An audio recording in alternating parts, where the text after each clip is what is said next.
کارون ما بشنو حدیث سوز ما از حسرت دیروز ما از ماتم امروز ما از قطره های خون ما قلبت برنگ لاله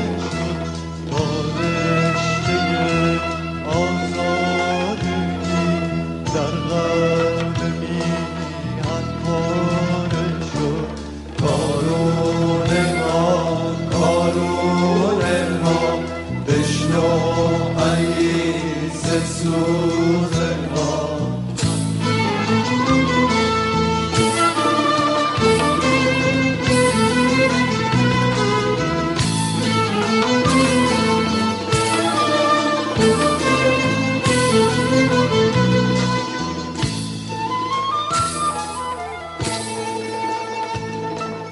تا که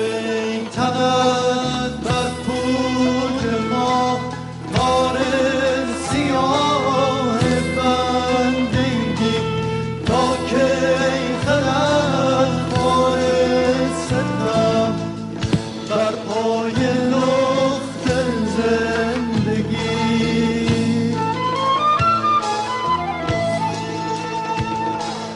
زحمت از آن ما همه رحمت از آن دیگران ذلت به کوی ما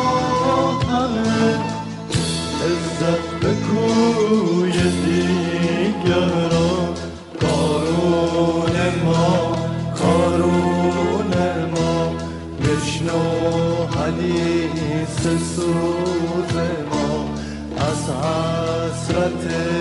دیروز ما از ماتم امروز ما